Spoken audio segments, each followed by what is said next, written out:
Good afternoon. Today we are starting a new chapter. हम एक नया चैप्टर स्टार्ट करेंगे और जिसका नाम है स्केल्स. ठीक है, तो इंजीनियरिंग ड्राइंग में ये भी बड़ा ही इम्पोर्टेंट टॉपिक है. इस पे काफ़ी क्वेश्चंस अराइज होते हैं. अगर आप बात करें वाइवा की या फिर आपके रिटन एग्ज़ाम की, तो बहुत सारे क्वेश्चंस आते हैं. कॉम्पिटिशन्स में भी बहुत ज़्यादा क्वेश्चंस इससे पूछे जाते हैं, तो इसको बड़े ही ध्यान से समझिएगा. थोड़ा कॉम्प्लिकेटेड लगता है बट ऐसा है नहीं, थोड़ा सा समझने से लग जाएगा. ठीक है, तो बेसिकली ये है क्या चीज़, क्यों इसकी ज़रूरत पड़ी, उसके बारे में पहले थोड़ा सा बेसिक बात करते हैं, जिससे हमारा पिक्चर क्लियर हो जाए कि हम बात किस चीज़ की कर रहे हैं. ठीक है, तो इंजीनियरिंग में कहा जाता है कि there are wide varieties of sizes of engineering objects. Okay, there are wide varieties of sizes in कर दीजिए in engineering objects such as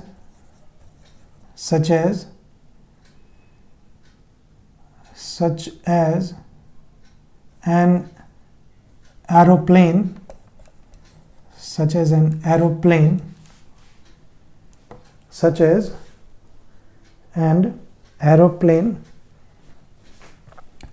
sizes in engineering objects. There are wide varieties of sizes in engineering objects. Some are very large, such as an aeroplane, and some are very small.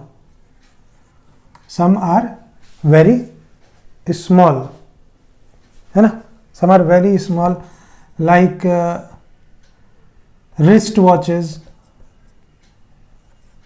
है ना, छोटा सा होता है काफ़ी, उसमें अंदर machining होती है. रिस्ट वॉच एक्सेट्रा, बहुत सारी चीज़ें. ये एक्सट्रीम से लोवेस्ट तक की आपको वैरायटी दिखाई जा रही है, बताया जा रहा है. मतलब कि एरोप्लेन जैसी बड़ी साइज के ऑब्जेक्ट की भी हमें ड्राइंग बनानी पड़ती है, और रिस्ट वॉच जैसे छोटा, उसका अगर रिस्ट वॉच के पीछे अगर आप खोलेंगे तो उसमें जो स्प्रिंग और गियर मैकेनिज्म लगा होता है, that is very very small.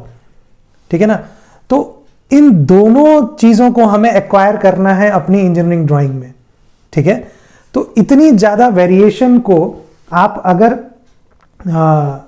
Drawing बनाने के लिए यूज करना है, तो there is a need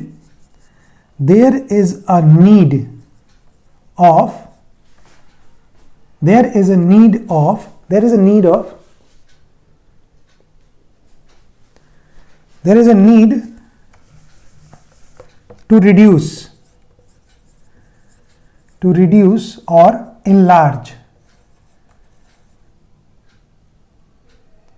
of drawing. है ना, हमें जरूरत पड़ेगी ड्राइंग को enlarge या reduce करने के लिए. है ना, enlarge of drawing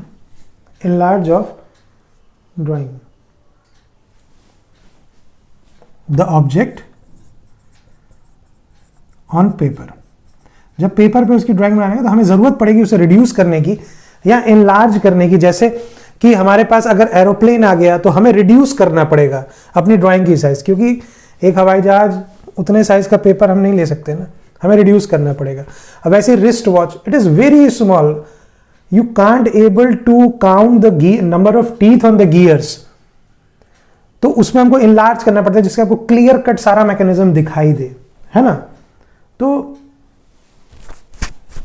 ठीक है, तो need to reduce or enlarge drawing the object on the paper.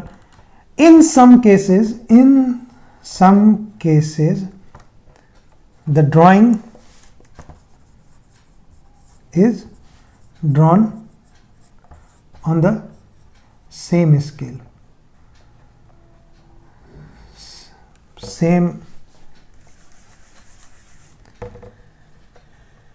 Same size, है ना। कई बार हमारा जो ड्राइंग होता है हम उसको सेम साइज पे ड्रॉ करते हैं। मतलब अगर नॉर्मल चीज़ है, जैसे मान लीजिए मुझे कहे कि इस डस्टर का ही बनाना है, एक मैंने A4 शीट ली, उस पर सीधे इसका ड्राइंग हम बना सकते हैं। Duster is not a very big object, तो हम सेम साइज में भी डस्टर को ड्रॉ कर सकते हैं, it is not a big deal. But अगर बहुत ज़्यादा बड़ा कोई चीज़ है, जैसे एरोप्लेन की बात करें, ऑटोमोबाइल्स की बात करें, लोकोमोटिव्स की बात करें, ये बड़ी बड़ी चीज़ें हैं, तो इनका ड्राइंग जब भी आप बनाएंगे तो आपको रिड्यूस करना पड़ेगा। या बहुत ज़्यादा छोटा सिम कार्ड तक आता है, माइक्रो प्रोसेसर्स आते हैं जिनकी साइज बहुत ही छोटी होती है, डायोड्स, ट्रायोड्स, तो इनको आपको इनलार्ज करना पड़ता है। और भी बहुत सारी चीज़ें हैं, और कुछ ऐसी भी हैं जिसमें कि कोई इनलार्जमेंट और रिड्यूस की ज़रूरत नहीं है, सेम साइज पे डिफाइन होते हैं, ठीक है ना। तो बहुत ही वैरायटी है, ठीक है। तो अब ये हमारा काम था कि इतनी वैरायटी को हमें एक्वायर करना था अपनी ड्राइंग में, तो ये निश्चित है कि हमें रिड्यूस करना पड़ेगा साइज को, ड्राइंग की साइज को, ऑब्जेक्ट की साइज को नहीं। ऑब्जेक्ट तो वैसे का वैसे है, उसकी जो ड्राइंग बना रहे हैं उसको हम रिड्यूस करके हम बनाएंगे, ठीक है ना। तो कहा जाता है कि द प्रपोर्शन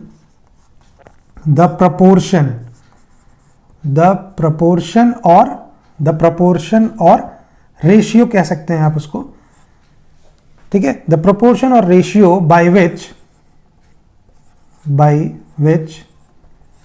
the drawing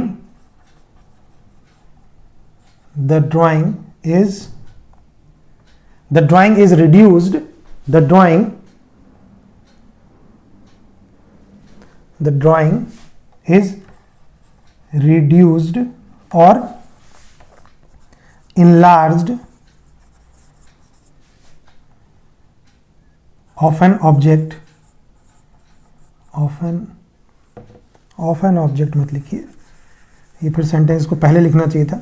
यहाँ आप लिख सकते हैं drying of an object by which the drying of an object is reduced और एनलार्ज्ड, या नहीं भी लिखेंगे चलेगा, हमको ही पता है कि हम ऑब्जेक्ट की ड्राइंग बना रहे हैं, ठीक है ना। द प्रोपोर्शन और ratio by which the drawing is reduced और enlarged is called the scale of drawing, ठीक है।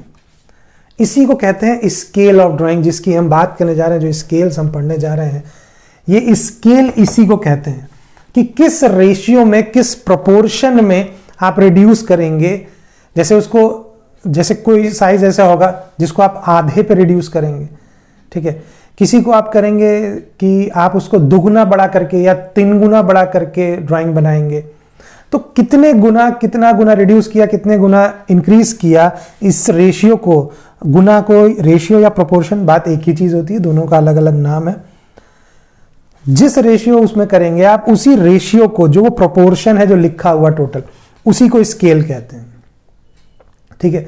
That is known as scale. तो अगर आपसे कभी कोई स्केल की डेफिनेशन पूछे तो आप ये लिख सकते हैं, अच्छा रहेगा कि आप यहां लिख दीजिएगा ड्राइंग ऑफ ऑब्जेक्ट, जिससे कि थोड़ा अच्छा लगेगा, कोई दिक्कत नहीं है। तो अगर आपसे कोई पूछे कि डेफिनेशन क्या है, तो डेफिनेशन आप ये लिख दें, ठीक है। कभी कभी एग्जाम में क्वेश्चन आ जाता है कि what is the need of scale in engineering drawing. This is a very very important question, many times it is asked in vivas also, है ना। वाइवा में भी पूछा गया है कि भाई स्केल का काम क्या है, क्यों हम स्केल ड्रॉ करते हैं, क्या जरूरत है इसकी। ऑलरेडी हम सब कुछ नाप तौल के बना रहे हैं, फिर भी स्केल देने का क्या मतलब है ना। तो आप ये रीजन के लिए आप ये वाली बातें लिखेंगे कि हमें वैरायटी ऑफ साइजेस है, उनकी ड्राइंग पेपर पे बनाना आसान नहीं है, तो इसलिए वी नीड टू रिड्यूस और enlarge the drying of the object. Clear. तो ये उसका रीजन है और ये उसकी डेफिनेशन है। What ever ask in your examination you can write accordingly. Definition पूछता है तो आप डेफिनेशन लिखिए। अगर डेफिनेशन पूछा है 1 नंबर के क्वेश्चन में तो आप सिर्फ इतना लिख देंगे, ठीक है। अगर आपसे पूछता है कि define what is scales and why it is needed in engineering drawing, तो आप डेफिनेशन लिखेंगे, ये लिखेंगे, या पहले ये ऐसे जैसे लिखा है वैसे भी लिख सकते हैं, कोई फर्क नहीं पड़ता।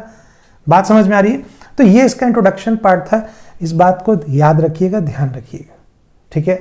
है ये छोटी चीज, ये आपको भी अंदरूनी पता है कि स्केल हम क्यों यूज करते हैं, बट फिर भी और समझ में भी आ गया। आप कहेंगे कि सर बार बार कह रहे हैं, मैं इसलिए बार बार रिवाइज कर रहा हूं जिससे कि एग्जाम में क्वेश्चन आते हैं उस समय बिल्कुल आपको बिना सोचे आप आंसर लिखना शुरू कर दें, आपको ब्रेन यूज ना करना पड़े उस समय, इसलिए थोड़ा सा टाइम लगा रहे हैं।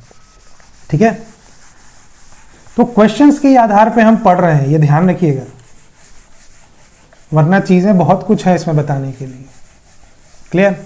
तो डेफिनेशंस हो गई।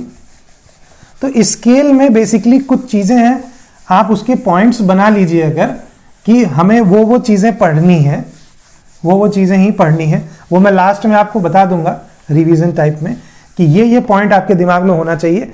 क्या आप पॉइंट हेडिंग देख के ही आपको सारे उसके अंदरूनी चीजें याद आ जा रही हैं? आप चेक कर लीजिएगा, वो पॉइंट्स हम लास्ट में बता देंगे कि इस चैप्टर में आपको क्या क्या याद रखना है, बिकॉज ये बहुत ही इंपॉर्टेंट है।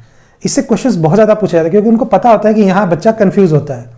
ठीक है, और इसकी एग्जैक्ट नॉलेज नहीं होती है। ठीक है, चलिए तो देखते हैं। Hence therefore scales therefore scales are used to produce drawing at first। पहली जो स्केल होती है वो होती है कोई भी ले लीजिए, मतलब एक तो फुल साइज स्केल होती है at full size scale, second reduced scale, ठीक है, third one is enlarge scale. बात समझ में? तो तीन तरह की स्केलिंग हम यूज करते हैं, full size scale, reduced scale, enlarge scale. बात समझ में आ रही? अब देखिए कि हमारा जो BIS है, bureau of Indian standards, BIS ने कुछ स्टैंडर्ड साइजेस तीनों के लिए प्रिस्क्राइब की हुई हैं। ठीक है, तो उसको आपको ध्यान में रखना है। तो हम पहले रिड्यूस्ड स्केल देखते हैं कि कौन कौन सी यूज होती हैं। रिड्यूस्ड स्केल, ठीक है, रिड्यूस्ड स्केल देखते हैं। इसमें आपको ध्यान रखना है, मैंने जो स्केल है वो एक बार पहले भी लेक्चर्स में बताया, बट ये स्केल चल रहा है तो यहां भी एक बार उस बात को रिपीट कर देते हैं। आपको ध्यान रखना है कि जो रेशियो बनाया जाएगा, जो भी स्केल का जो अभी बताया था हमने कि रेशियो है, ये रेशियो है। स्केल क्या है? एक रेशियो है। ठीक है, और स्केल अगर आपसे कोई जनरल लेमैन लैंग्वेज में पूछे कि भाई एक रेशियो तो है बट ये करता क्या है, स्केल करता क्या है, तो स्केल करता है मेजर वेरियस साइजेस। ठीक है ना, कई सारी साइजेस को मेजर करने के लिए स्केल बनाया जाता है। ठीक है, स्केल होता है मेजर करने के लिए साइजेस को, और होता क्या है? ये रेशियो होता है। क्या? वो आपको देखना है। बनाया कैसे जाता है वो भी बात अलग है। तो रेशियो होता है, तो हम रेशियो जो लिख रहे हैं रिड्यूस्ड स्केल में जो BIS ने दिया वो स्टैंडर्ड रेशियोज आपको देगा, कौन कौन से रेशियोज आप फॉलो कर सकते हैं। ठीक है, तो रेशियो में जो देता है वो देता है x:y, ये रेशियो फॉलो होता है जिसमें कि आपका y जो होता है वो लेंथ या डायमेंशन बोला जाए, लेंथ में बोला जाए, कोई भी डायमेंशन कंपेयर कर सकते हैं आप, तो डायमेंशन ऑफ ऑब्जेक्ट है, याद रखिएगा। और x जो है ये है डायमेंशन ऑफ ड्राइंग। ठीक है, तो अब अगर आपको कहे कि आपको रिड्यूस्ड स्केल, हम वही बनाने जा रहे हैं, रिड्यूस्ड स्केल याद रखने के लिए मैं बता रहा हूं। अगर रिड्यूस स्केल बनाना है तो रिड्यूस का मतलब क्या होगा? रिड्यूस का मतलब क्या होगा? कौन सी साइज बड़ी मिलेगी और कौन सी साइज छोटी मिलेगी, ये आपको देखना है। तो बताइए, खुद आप कॉमन सेंस से सोचिए कि अगर आप रिड्यूस कर रहे हैं तो छोटा कौन होगा? डायमेंशन ऑफ ड्राइंग छोटी होगी और डायमेंशन ऑफ ऑब्जेक्ट बड़ा होगा। इसका मतलब जो रेशियो जब आप रिड्यूस स्केल में लिखेंगे तो राइट साइड में बड़ी वैल्यू होगी और लेफ्ट साइड में, मतलब x की वैल्यू छोटी होगी, y की वैल्यू बड़ी होगी। बात समझ में आ रही है? तो देखिएगा BIS ने जो रेशियोज आपको प्रिस्क्राइब किए हैं उनको याद करने के लिए भी मैं उसको एक ग्रुप में बनाऊंगा। तो देखिएगा कैसे है, 1:5, क्लियर, 1:5। अब देखिए ये y है, ये x है, y किसके लिए होता है, ऑब्जेक्ट के लिए, तो ऑब्जेक्ट बड़ा है, मतलब ऑब्जेक्ट 5 गुना बड़ा है किससे, आपकी ड्राइंग से। अगर उल्टा समझें कि जो ड्राइंग बनाई जा रही है वो 5 गुना छोटी बनाई जा रही है। क्लियर, बात समझ में आ रही है। तो 1:5, 1:50, 1:500 एंड 1:5000। ये स्केलिंग दी गई रिड्यूसिंग में जो 5 के ग्रुप में था। ऐसे ही एक 2 का भी ग्रुप बनाया गया है, 1:2 में भी बनाया जा सकता है, जस्ट दुगना आधा कर दिया, 1:20, 1:200। ये ग्रुप बना रहा हूं इसलिए कि आपको याद रखने में आसानी होगी, ठीक है, एंड 1:2000। समझ में आ रहा है। ऐसे ही आपका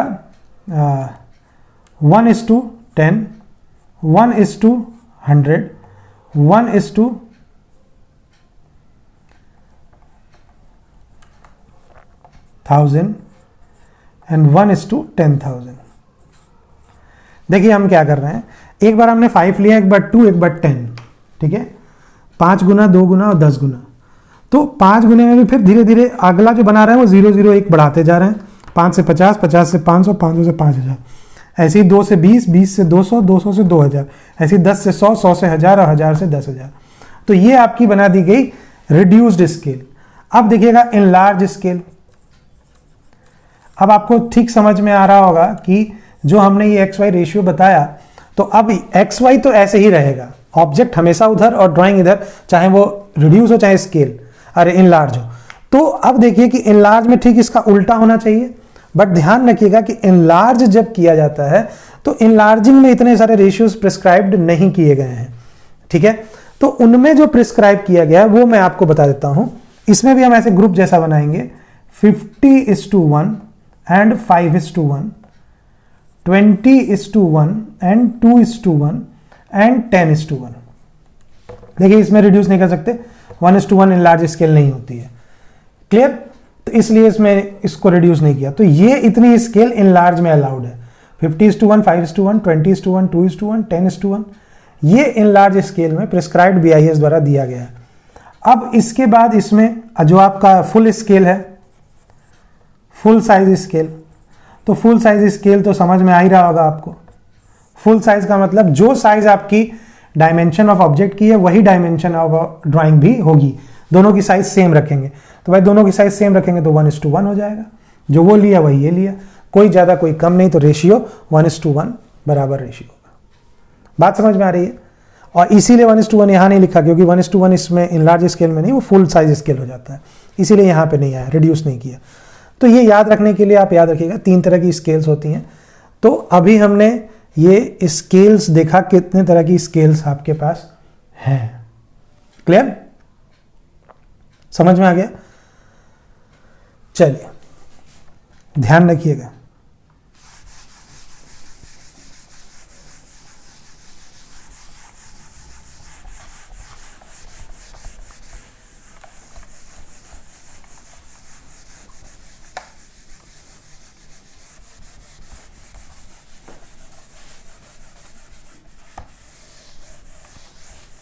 okay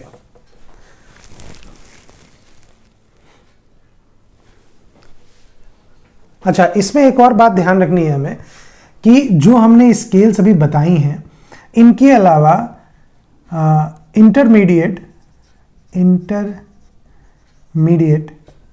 scales are also used, ये भी दिमाग में रखना है।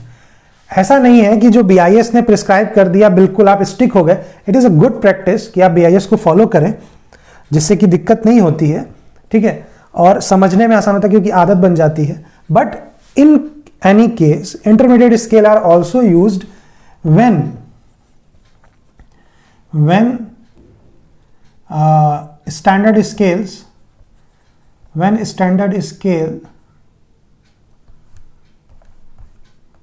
standard scales are not used due to due to functional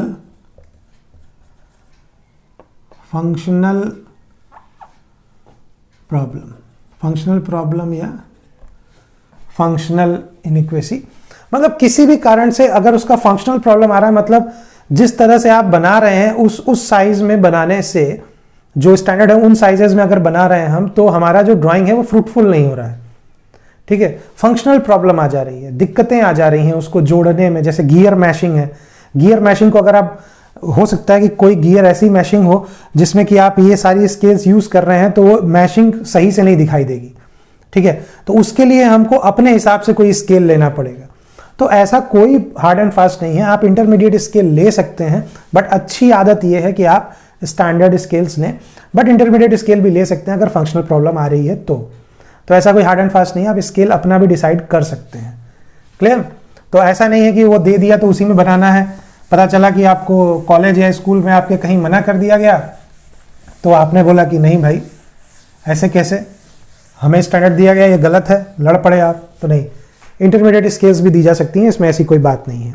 या आपसे कोई पूछ दे वाइवा में कि भाई ये स्केल है, फलाना स्केल उसने दे दी अलग से 40:1 दे दी, और आपने कहा कि नहीं ये तो अलाउड ही नहीं है, तो ऐसा नहीं है, इंटरमीडिएट स्केल भी यूज की जा सकती है, कोई ऐसी बात नहीं है। ठीक है, अब हम देखते हैं टाइप ऑफ स्केल। देखिए ये जो हमने पढ़ा था इसके पहले वो टाइप ऑफ साइजेस था, ठीक है ना, different size of scales used. Scales की साइज क्या होती है, full size scale, reduced scale, या आपका इनलार्ज स्केल।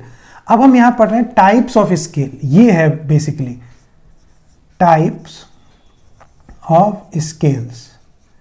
ठीक है, ध्यान से सुनिएगा कि टाइप्स ऑफ स्केल क्या होता है। ठीक है, तो इसमें जो है वो आपका पहला आता है इंजीनियरिंग स्केल। इंजीनियरिंग स्केल, ठीक है, इंजीनियरिंग स्केल, इंजीनियरिंग स्केल। तो इस स्केल में क्या होता है कि the relation between dimension of drawing to the dimension of object is mentioned numerically on the drawing, like 20:1, ठीक है, या 1:50 एक्सेट्रा। बात समझ में आ रही है? तो एक इंजीनियरिंग स्केल ये होती है जिसको इंजीनियरिंग स्केल कहते हैं। मतलब इसका क्या है कि engineer are so smart, engineers इतने समझदार खुद हैं कि हम सिर्फ ये रेशियो दे देंगे, और आपको याद भी होगा ये बात, न्यूमेरिकली सिर्फ लिख देते हैं। न्यूमेरिकली लिखना स्केल का, देखिए मैंने अभी आपको बताया था यहां पे ऊपर जब मैंने स्केल की डेफिनेशन आपको बताई थी कि स्केल एक रेशियो है। तो रेशियो तो समझ में आ गया, स्केल एक रेशियो है जो डिफाइन करता है कि कितनी साइज में हमें रिड्यूस करना है और कितनी साइज में हमें इनलार्ज करना है या सेम साइज में रखना है। तो स्केल क्या है, एक रेशियो है। और जब हम सिर्फ ये रेशियो बता दें कि हमने इस रेशियो में पूरी ड्राइंग ड्रॉ की है, तो उसको हम कहते हैं engineering scale, and it is mentioned numerically on the drawing. Drawing के ऊपर इसको न्यूमेरिकल, यही सेम एज इट इज लिख दिया जाता है। इसी को न्यूमेरिकली लिखने का जो कह रहे हैं कि न्यूमेरिकली लिख दिया था, वो यही चीज है, यही न्यूमेरिकल लिख दिया। और ये कहां लिखते हैं हमने आपको बताया हुआ है, जब हम लेआउट ऑफ ड्राइंग शीट का लेक्चर आप देखेंगे जो हमने उसमें बताया है, तो उसमें हमने बताया है आपको टाइटल ब्लॉक बनाने के लिए। और टाइटल ब्लॉक के अंदर हम इसको लिखने के लिए आपको बताया था कि एक जगह एक बड़े बॉक्स में, टाइटल ब्लॉक के अंदर जो डिफरेंट बॉक्सेस होते हैं उनमें एक बॉक्स में आपको स्केल लिखनी होती है। तो वो स्केल ये है, ठीक है। तो उसको हम कहते हैं इंजीनियरिंग स्केल।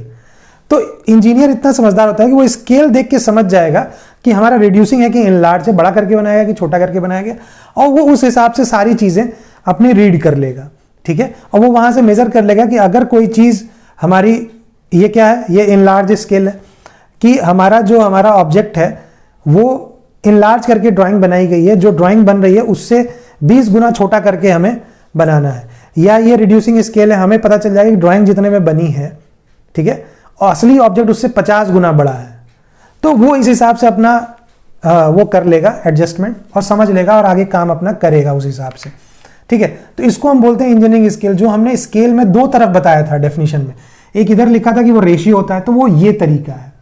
दूसरा हमने कहा था कि ये डिफरेंट साइज को मेजर करने के लिए बनाया जाता है, डिफरेंट साइज को मेजर करने। अब वो डिफरेंट साइज को मेजर कैसे करेगा, तो दूसरा जो वही जो सेकेंड टाइप है उसको कहते हैं हम ग्राफिकल स्केल, ठीक है, ग्राफिकल स्केल। दूसरा जो है उसको हम कहते हैं ग्राफिकल स्केल, ठीक है ना। तो इसको हम कहते हैं कि स्केल इज ड्रॉन। अब देखिए यहां न्यूमेरिकली हम स्केल लिख नहीं रहे, स्केल ये भी है, और जो हम ड्रॉ करेंगे डायग्राम वो भी स्केल ही होगा, वो भी स्केल ही होगा। कैसे, देखिए अभी जो आप देखते हैं कि हमारी जो स्केल होती है, जो नॉर्मल स्केल आप यूज करते हैं, ठीक है, जो स्केल्स आप प्लास्टिक की और स्टील रूल्स जो आप यूज करते हैं उनमें क्या सेंटीमीटर्स में लिखा रहता है, ठीक है।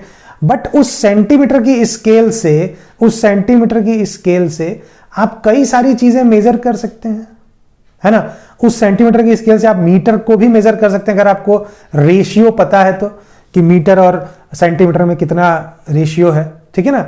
आप उसी स्केल से वो एमएम भी मेजर कर सकते हैं, उसमें एमएम्स में भी कटिंग्स होती हैं। उसी स्केल से आप इंचेस में भी मेजर कर सकते हैं, ठीक है ना। तो वो स्केल क्या हुई, वो स्केल ऐसी बनी जिसको हम यूज करके हम मेजर कर रहे हैं। तो हमने कहा ना, दूसरा जो डेफिनेशन था कि मेजर डिफरेंट साइजेस, अलग अलग साइज को हम मेजर कर रहे हैं। कोई चीज 1 मीटर की है तो भी हम 15 सेंटीमीटर के स्केल से उसको कई बार रिपीट करके नाप सकते हैं। तो हमने वहां फिजिकली स्केल को यूज किया है, उसको हम ग्राफिकल स्केल कह सकते हैं या फिजिकल स्केल कह सकते हैं। और जो इंजीनियरिंग स्केल है, यहां सिर्फ हमें न्यूमेरिकली रेशियो बता दिया गया, कोई स्केल हमारे पास नहीं जिसको हम लेके नापेंगे।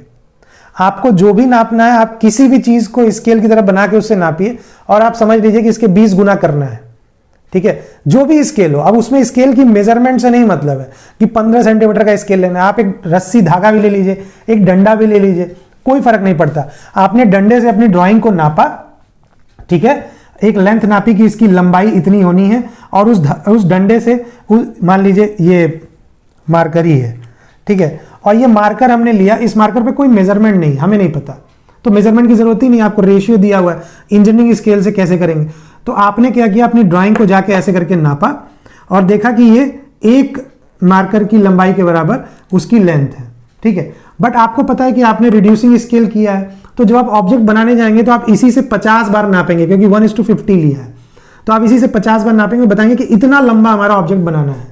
बात समझ में, ये हुआ engineering scale. But graphical scale में आपको स्केल दी जाएगी, ठीक है ना। Scale is drawn on the drawing itself, on the drawing itself। ध्यान रखिएगा, अब ये बात आ रही है, इस चैप्टर का असली काम ये ग्राफिकल स्केल है, क्योंकि जो इसका इंजीनियरिंग स्केल था, जो न्यूमेरिकल पार्ट था, ये तो हमने पहले ही डिस्कस कर लिया था छोटा सा।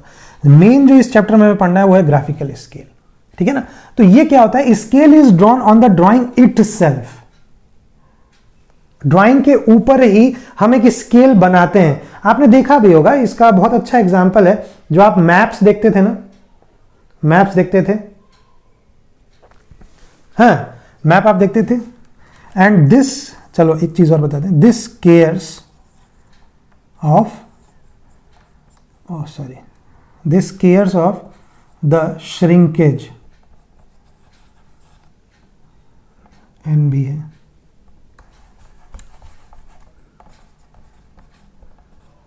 shrinkage of drawing and scale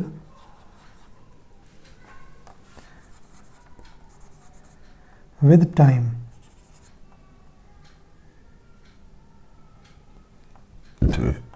means when older। Clear.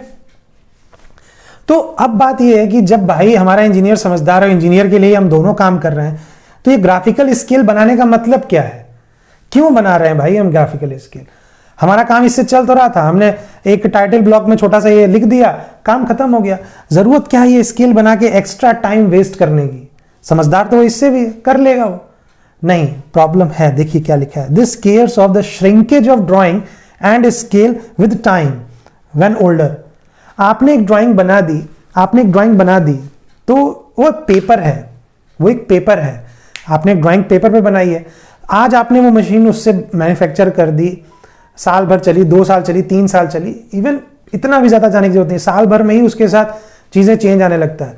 और अगर 5 साल बाद अगर आप ड्राइंग को उठा के देखें तो there is appreciation change in the drawing sheet, उसमें श्रिंकेज आ गया होगा, कुछ चीजें बदल जाएंगी, लेंथ बदल जाएगी।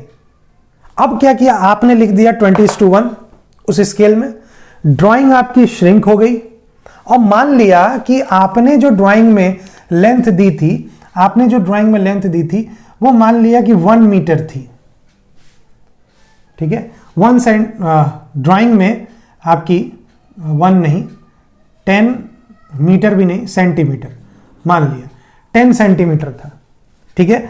और आपने ये रेशियो दे दिया कि 1:50 में है भाई ये ड्राइंग, तो 10 सेंटीमीटर आपकी ड्राइंग में, अब जो ऑब्जेक्ट बनाने जाएंगे उसमें कितना होगा ये, 50 गुना, तो 5, तो क्या हो जाएगा ये 500 सेंटीमीटर। अब 500 सेंटीमीटर का मतलब 5 मीटर हो गया। बात समझ में आ रही है? 5 मीटर की ड्राइंग, 5 मीटर का अब आपको लेंथ लेना है। बट हुआ क्या, ये तो तब था 1:50 और ड्राइंग तब आपने बनाई थी, आज से 5 साल पहले। 5 साल बाद क्या हुआ कि ये 10 सेंटीमीटर से 9 पॉइंट मान लो 6 हो गया, 9.6 सेंटीमीटर हो गया। तो अब उतनी कम हो जाएगी ना साइज, पहले 5 मीटर का ऑब्जेक्ट बनाना था, अब इतनी साइज कम हो गई। पता चला कार डिजाइन करने गए और 5 साल बाद उसी ड्राइंग को लेके आप कार बनाने गए, तो पहले तो उसमें आराम से लोगों के पास फुट स्पेस था, पैर वैर आराम से जगह बच जाती थी। इतना छोटा हो गया ड्राइंग जब आपने 5 साल बाद उसी ड्राइंग को उठाया, अब कार में पैर रखने की जगह नहीं है, बैठ तो जा रहा है आदमी बट पैर आगे वाली सीट से टच हो रहे हैं, है ना। ड्राइवर को भी जगह नहीं मिल रही है कि वो पैर को बेंड करके एक्सीलेटर और क्लच को दबा सके।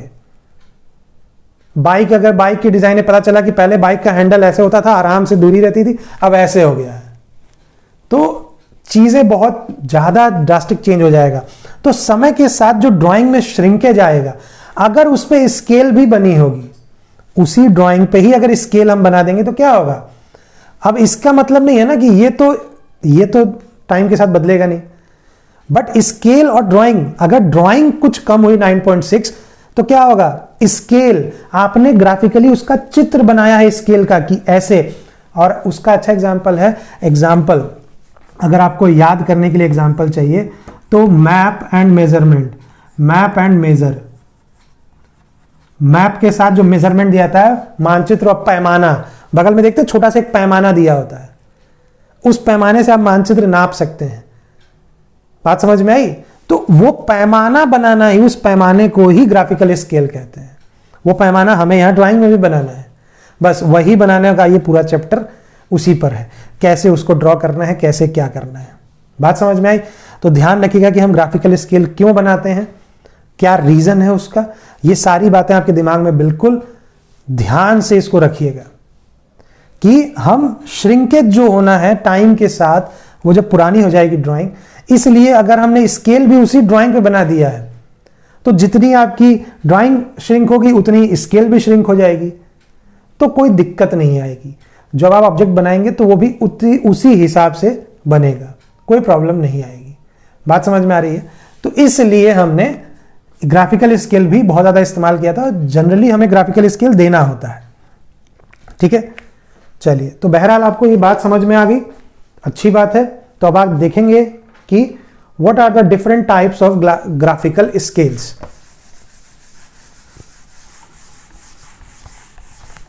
ठीक है,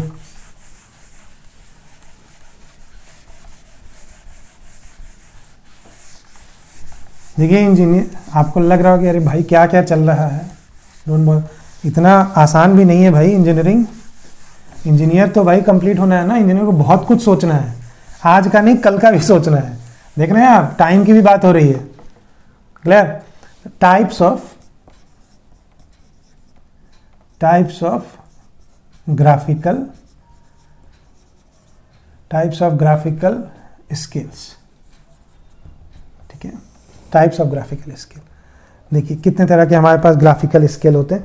तो सबसे पहला जो आपने रोजमर्रा में देखा हुआ है, ठीक है, वही स्केल सबसे पहले आती है, प्लेन स्केल। ठीक है, प्लेन स्केल और सिंपल स्केल जिसको कहते हैं, जो भी आप यूज करते हैं नॉर्मली। ठीक है ना, रोज जो आप ज्योमेट्री में, कंस्ट्रक्शन में, हर जगह जहां आप जो रूल, इंजीनियरिंग, ड्राइंग बनाने में, हर जगह जो भी स्केल आप यूज करें, ड्राफ्टर में भी जो स्केल बनी है वो सब क्या है, सारी की सारी प्लेन स्केल, सिंपल स्केल है। ठीक है, अब इसका अगर आपसे कोई पूछे कि how to forget different types of graphical scales and plain scale, मतलब और भी इसमें आएंगी ना ग्राफिकल स्केल में, तो सबको आप कैसे उसमें डिफरेंशिएट करेंगे? तो डेफिनेशन से होगा, प्लेन स्केल किसको कहा जाता है? The scale which defines the relation between, देखिए ये मेन, ये तो उसके आगे का कहानी है, the relation between two consecutive units. ठीक है, और relation between a unit and its fraction। Clear?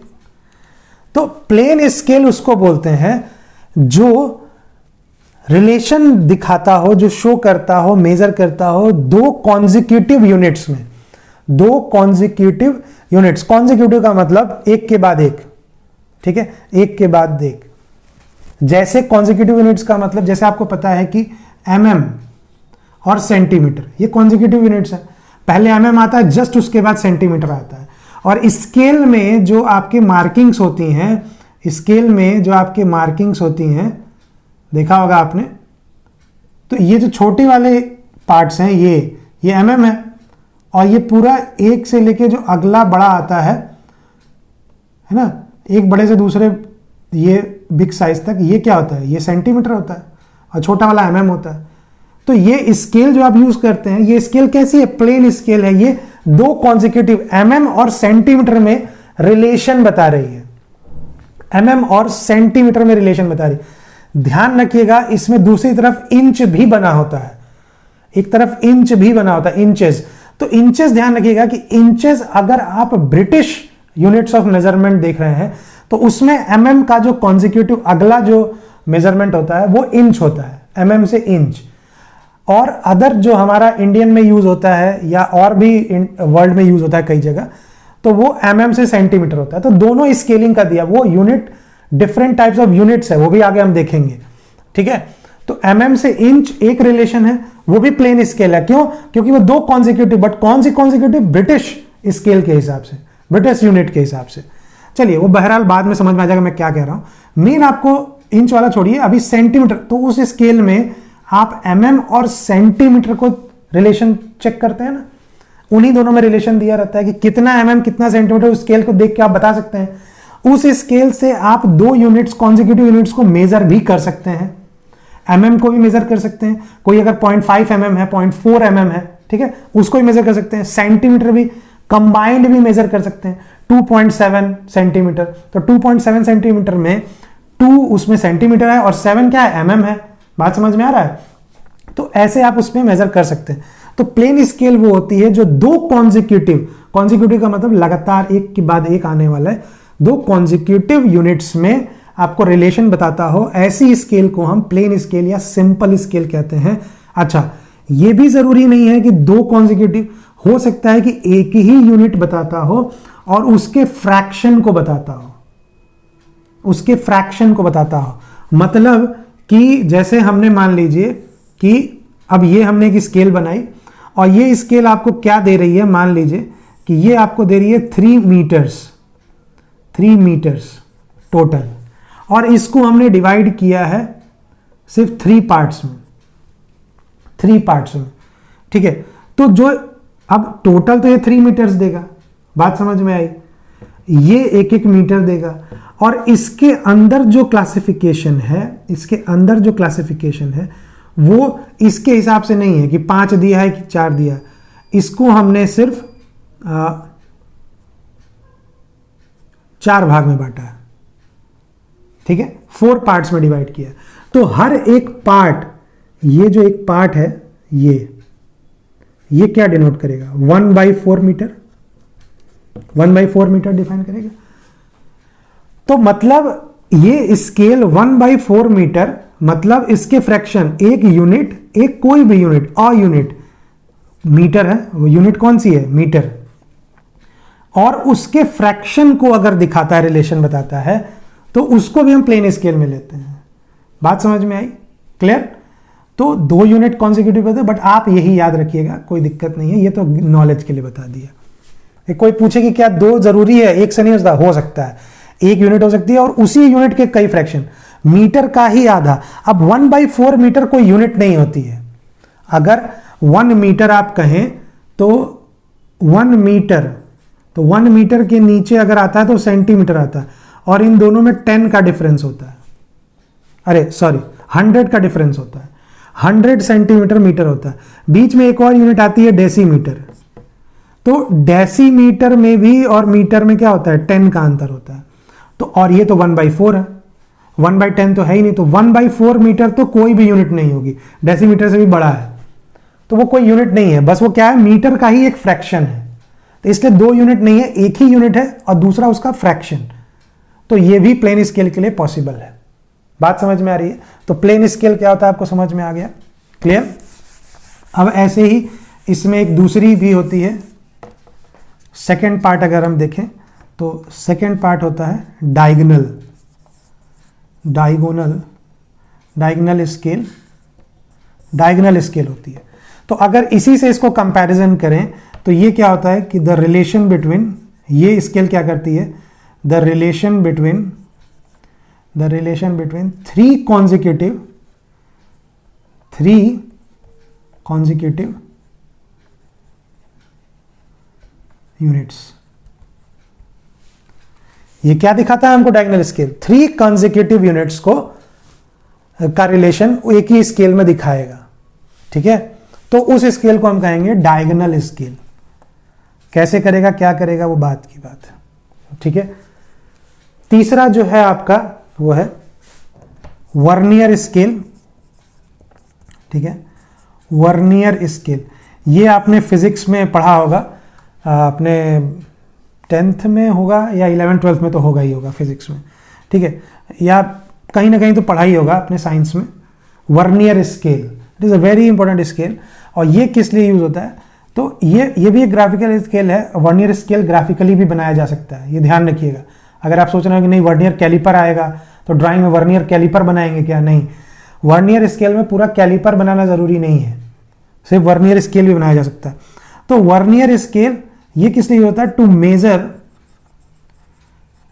Major very small measurements. बहुत छोटी मेजरमेंट अगर आपको करनी है, बहुत ही माइन्यूट, जैसे वायर का डाया निकालना हो, या किसी छोटी सी कोई सिलेंडर है, बहुत छोटा है पाइप का, उसका डाया निकालना है, इंटरनल एक्सटर्नल, बहुत छोटी मेजरमेंट्स के लिए वर्नियर कैलिपर्स यूज किए जाते हैं, वर्नियर स्केल यूज की जाती है, ठीक है? वर्नियर स्केल बोलेंगे, कैलिपर नहीं, वर्नियर स्केल। उसके बाद आता है कंपैरेटिव स्केल, ठीक है? कंपैरेटिव स्केल, कंपैरेटिव स्केल क्या करता है, ये 2 सिस्टम ऑफ यूनिट में रिलेशन बताता है।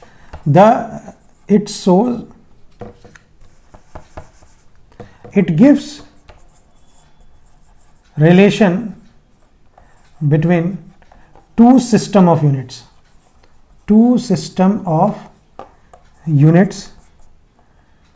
graduated on scale for comparison। Compare करके हम यूनिट निकालते हैं, कंपैरिजन करके। और इस स्केल पे ग्रेजुएशंस बनी होती हैं, ग्रेजुएशंस, और इसके थ्रू दो सिस्टम ऑफ यूनिट में हम कंपैरिजन करके मेजरमेंट करते हैं, ठीक है, उसको हम कहते हैं कंपैरेटिव स्केल, ठीक है। फिफ्थ जो है आपका, पांचवा जो है वो है आपका angle scale of chords, scale of chords, clear, scale of chords. अब ये किस लिए होता है? इट इज यूज्ड टू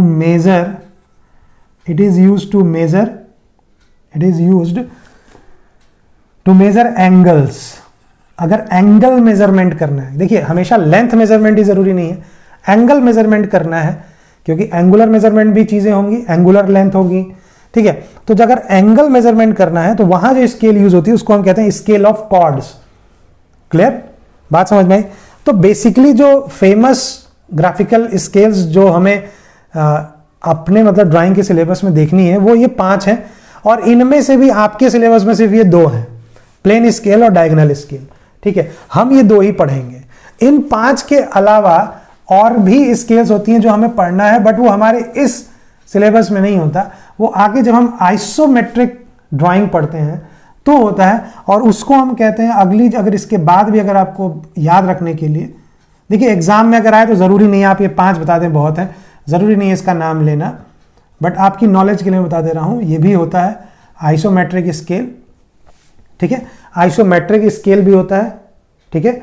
और एक इसके अलावा एक और होता है लॉगरिदमिक स्केल, ठीक है ना, बट ये आपके स्कोप से बाहर का है, ठीक है, ये अभी आपको नहीं पढ़ना है। और इन 5 में भी सिर्फ आपको ये 2 ही पढ़ना है, प्लेन स्केल और डायगोनल स्केल। इन दोनों के अलावा आपसे क्वेश्चन आपके सिलेबस में नहीं है, नाम है, सिलेबस में जो ड्राइंग करनी है वो सिर्फ 2 ही है, जो न्यूमेरिकल आएंगे, जो ड्रॉ करना होगा एकदम प्रैक्टिकली स्केल, अगर आपको जो ड्रॉ करना होगा वो आपके सिलेबस में सिर्फ 2 ही है। बात समझ में आ रही है? क्लियर? तो अब देखिए इसमें, ठीक है, तो ये डिफरेंट टाइप्स ऑफ स्केल्स हैं, हम प्लेन स्केल ड्रॉ करेंगे और डायगोनल स्केल ड्रॉ करेंगे।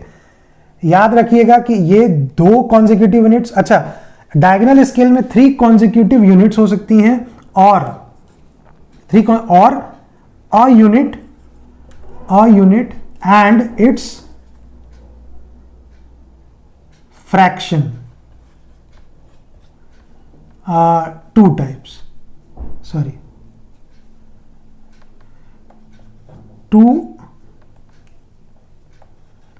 2 डिफरेंट फ्रैक्शंस, ठीक है ना। मतलब जैसा हमने फ्रैक्शन स्केल का यहां किया था कि मीटर स्केल बनाई थी और 1/4 मीटर 1/4 मीटर किया था, 2 चीजें हम मेजर कर सकते थे, ठीक है ना, मीटर का चौथाई। अगर हमें कभी डायगोनल स्केल आएगा तो यहां अगर सिंगल स्केल यूज हो रही, देखिए एक तो ये है कि वो, जैसे मान लीजिए एक एग्जांपल 3 कॉन्जिक्यूटिव, मतलब वो मीटर आपका mm, सेंटीमीटर और डेसीमीटर, मिलीमीटर, सेंटीमीटर और डेसीमीटर, तीनों में 3 में रिलेशन दे दे अपनी ही ड्राइंग में, अपनी ही स्केल में, तो उसको हम कहेंगे diagonal scale with 3 consecutive units. अगर सिंगल यूनिट में ही अगर हम डायगोनल स्केल बना रहे हैं तो इसी में क्या होगा, मीटर होगा, 1/4 होगा, हो सकता है एक और जो डिवाइड करे वो 1/8 मीटर हो जाए, ठीक है, कुछ भी हो सकता है, 1/8, 1/10, तो 3 अलग अलग उसमें होंगे, मतलब 2 fractions, 2 different fractions, and with a single unit we can draw diagonal scale also. तो ऐसा जरूरी नहीं, आपसे ये पूछ सकता है कि क्या 3 कंसेक्यूटिव यूनिट जरूरी है, नहीं, हो सकता है 1 यूनिट और 2 फ्रैक्शन यूज हो जाए उसी यूनिट के, ऐसा भी हो सकता है कि 2 यूनिट यूज हो और किसी 1 यूनिट का फ्रैक्शन यूज हो, ठीक है, ये भी हो सकता है, तो it depends. So diagonal scale बहुत ज्यादा वर्सेटाइल होती है, ठीक है, प्लेन स्केल तो आप यूज करते ही हैं, बट इंजीनियरिंग ड्राइंग में डायगोनल स्केल भी बहुत ज्यादा इस्तेमाल होती है, बहुत ज्यादा, ठीक है। तो आपके सिलेबस में यही दोनों है और यही दोनों हम करेंगे, ठीक है, हम देखेंगे। Okay, thank you.